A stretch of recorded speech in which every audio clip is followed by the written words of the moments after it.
What is up, you guys? Welcome back to my channel. My name is Shelby, and on this channel I share all things books, reading in my life, different book recommendations, all the things. If you're new here, I am so glad that you're here. I hope that you find recommendations from this video. Today I'm going to be talking about the top 10 books that I would suggest to you if you are wanting to get back into reading.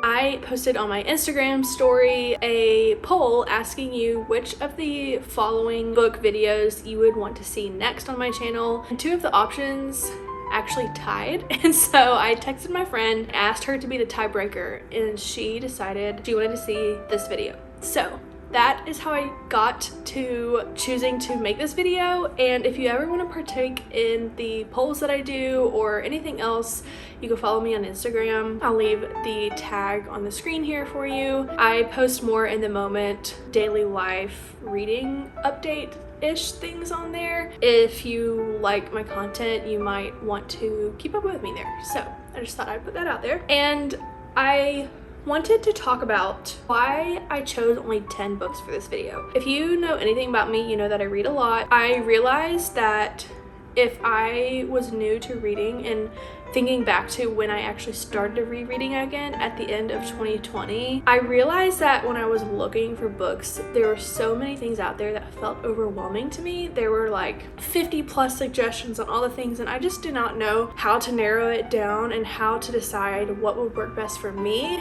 And so what I've done is I have gone through over 200 books that I have read in my life, or at least in the last couple of years, and I pulled out 10 books that I think would be great for somebody who is wanting to get back into reading, or perhaps even never was a reader and wants to be. I chose these 10 books, and then I wrote like a question for each book so that you'll know why I chose a particular book for a specific person in mind, if that makes any sense. I think that it will make sense when we get into it. So without further ado, let's get into the 10 books I would recommend to you if you want to get back into reading. Okay, the first book that I'm going to talk about in this video is The Silent Patient by Alex Michaelides. I chose this because this was probably the first book that I picked up that actually got me back into reading.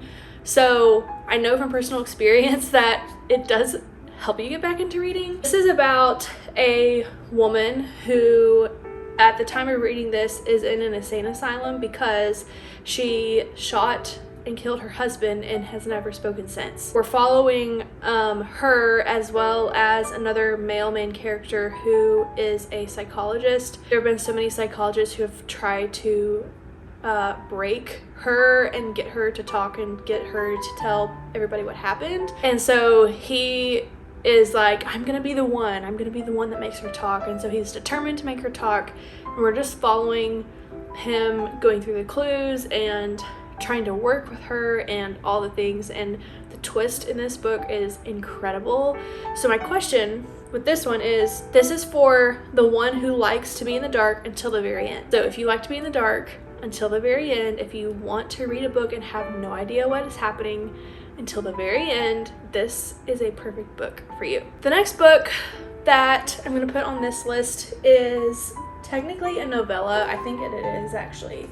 It's called Love and Saffron. It's by Kim Fay. This is a book of letters. It is only 189 pages, and it follows two different main characters.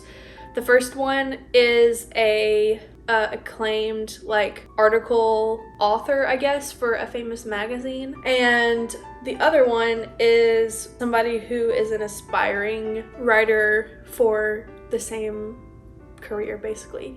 So this younger person writes letters to this older person asking for advice on this whole career, but that portion of the story is very small. It's like the part of the story that gets them talking to each other, but the majority of this book is basically just the friendship that they make as they write letters to each other. They share, bits of life with each other, and I think that for me this really just hit home because I love the romance that is in letter writing. And I'm not talking about I'm talking about romanticizing letter writing, not necessarily a love story, if that makes any sense. I loved it so much. It talks about food. This is great for the food lovers. This is for somebody who wants a wholesome story about humanity and who loves the aspect of letters. I would really love to reread this in the future, but this definitely pulled on my heartstrings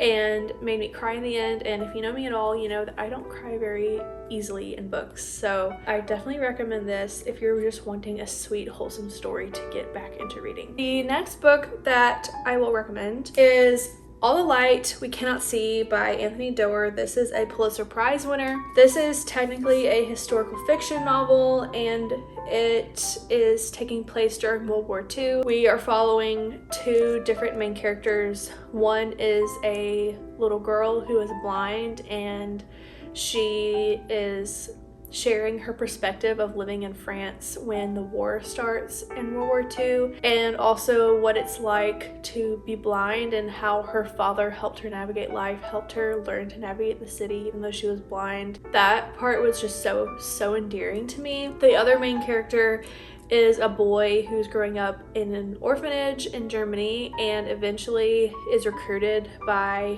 the German army because he is really smart with technology. And so he basically goes into this not necessarily wanting to, but being forced to. And eventually the two perspectives meet at some point in the book. But one, his writing is just so good. There's a reason this won the Pulitzer Prize. And once you get used to the writing, it just flows so well and you're so immersed in the story. The descriptions are amazing. I can still picture it in my head right now as I'm thinking about it. But my question for this one is, this is for somebody who loves historical fiction, stories about fathers and daughters, and deeper themes. So it's not, yes, it takes place during World War II and it's technically historical fiction, but the major themes and takeaways of the book is not necessarily a historical thing, if that makes any sense. So if you're not somebody who necessarily loves historical fiction, I would still really recommend picking this up just because the story is amazing. The fourth book that I want to talk about is The Alice Network by Kate Quinn.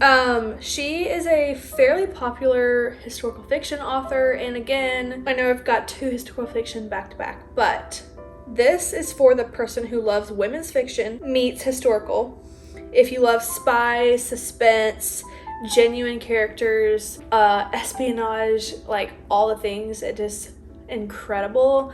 This follows a group of women who was they're part of the first women's only spy network in France during the war. And obviously there's historical elements to this because it's a historical fiction. But again, similar to All the Light We Cannot See, I really think that if you feel like historical fiction is not necessarily for you, I would think again, because the story, the characters, the way this is written, the suspense, and all the things work together for such an incredible story. I was on the edge of my seat. I could not put this down when I started reading it, and that does not necessarily happen with historical fiction for me, and that's coming from someone who loves historical fiction. Sometimes I feel like historical fiction is only about the historical elements. It sort of feels like school, but this is so much more than that. It's so much more about the characters and their individual stories and how they have to grow up really fast as being young women in France during the war and all the things. So I recommend this. I think that this would definitely get you back into reading. All right, change of pace a little bit. The next book that I want to talk about, you probably see from the red at this point, is Dark Matter by Blake Crouch. This is for somebody who wants a thrown into it thriller, meaning you start reading, you're just immediately thrown into the story and you just have to figure out what's happening. If you like sci-fi and likable main characters, this is technically sci-fi. But again, coming from somebody who actually doesn't read a lot of sci-fi, this does not feel super heavy sci-fi to me. This is definitely more on the thriller side of things. You're following our main character, I think his name is Jason. Yes, Jason. So Jason's on his way home from work one day when he is abducted, and he wakes up in a lab and everyone's like, oh my gosh, you came back. And he has no idea who these people are. He doesn't know where he came back from. He doesn't know how long he's been out. He knows nothing. He is just thrown into the story and you're figuring things out along with Jason with this book. So if you want something super fast paced that you're not gonna be able to put down, I recommend this. I read this in a day. Okay, the next one that I'm gonna talk about, I really love this book, and I actually don't own it. I borrowed this from Libby, so I read it on my Kindle. But it's Winter Loves by Taylor Jenkins Reid. This is for somebody who likes general fiction with romance elements in there, and it's also more heavily women's fiction more than it is romance. It's not a rom-com. We're following a main character that I have forgotten her name, but she is going through a grieving period at the beginning of this book because she married her husband, and while they were on a trip, he was part of a helicopter crash and went missing. And so they're basically assuming that he's dead. And so we're following this main character as she learns to grieve and move on and allowing herself to move on. And she meets somebody new and she starts falling in love with him. And then news comes out that her first husband is actually not dead and he comes back. And so now we have to follow her dilemma of like who she wants to be with and what has life taught her up to this point, like what really matters. Tons of deep thinking, tons of deeper topics in this book.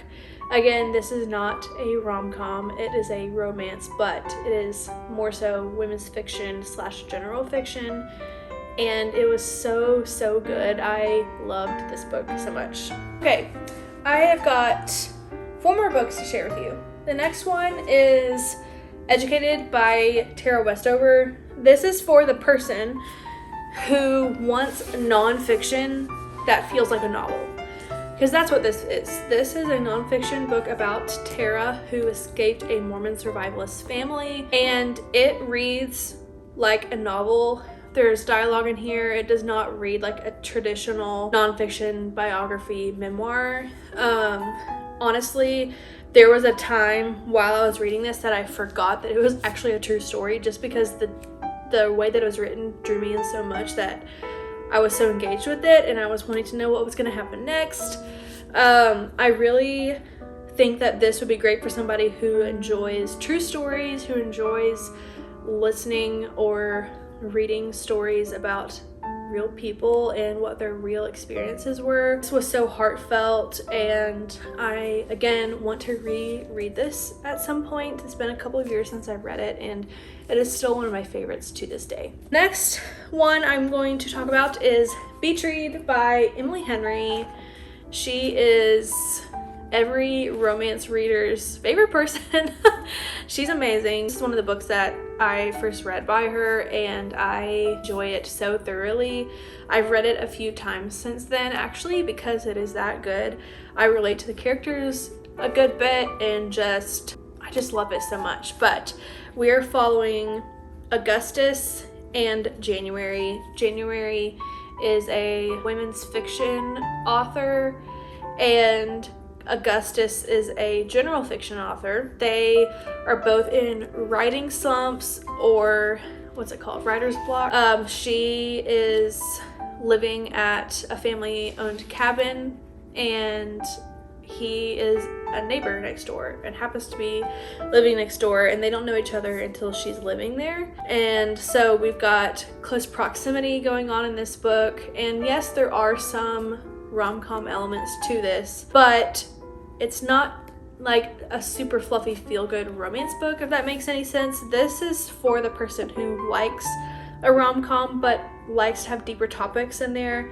It's not super fluffy, and it has real people characters. So real people characters meaning like they feel like real people to me when I'm reading it, instead of like this was totally unrealistic, if that makes any sense. So this feels a bit more realistic. Both of them are going through things in their personal lives that they have got to work on, and so we get to follow them working through those things on their own while also growing closer together, and it's just such a sweet story. So I recommend this if you are wanting to get back into reading and want a little bit of a more happy read, but also like deep topics too. The next book is for all my food lovers out there, and that is Taste by Stanley Tucci. I listened to this on audiobook because Stanley actually narrates it, and I think that is so cool whenever I read an audiobook that the actual author narrates, because they're putting emphasis on words that maybe I wouldn't have done if I was just reading it physically. It is for the food lover.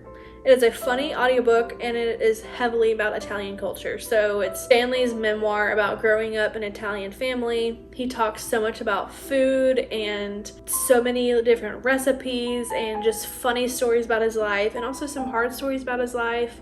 I really enjoyed it. It just made me happy to listen to, and I think that this would be one, good for somebody who again likes to have a real story about a real person. Maybe you like celebrity memoirs, but if you also just love food, even if you have no idea who Stanley Tucci is, if you love food, I recommend this one for you. Okay, the last book is A Gentleman in Moscow by Amor Towles, and every time I talk about this book on my channel, I think I say, I hope that I say the name right. I think that that's how you say his last name, but what is our main character's name again? Count Alexander Rostov, but he's just referred to as the Count for most of the time. So we're following the Count. He, at the beginning of the book, is sentenced to life, but he's sentenced to life inside this hotel in Moscow. So he literally has to stay inside the hotel for the rest of his life.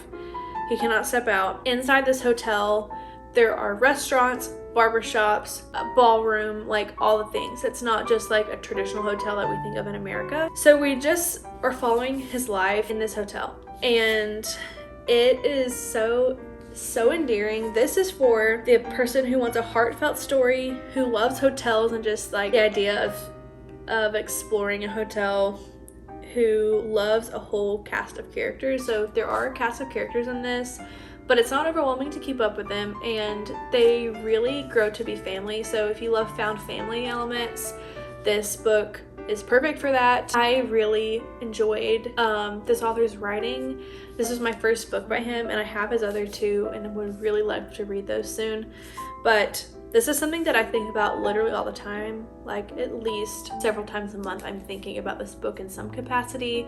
It is so good, and I think that this is also gonna be a TV show. It's either already out or it hasn't come out yet, but I would love to watch the show actually and see how well they do it according to the book. So that is all for this recommendation video. I hope that you got something out of it. I hope that you maybe have a new perspective on some of these books that I've talked about in the past as I went into them a little bit more deeply today. I love making stuff like this. I love talking about books, and so thank you for watching, because if you didn't watch, then I wouldn't have anybody to post this for. So I hope that you have a good one. If you enjoyed the video, please like and subscribe so that you can stay around for more videos in the future.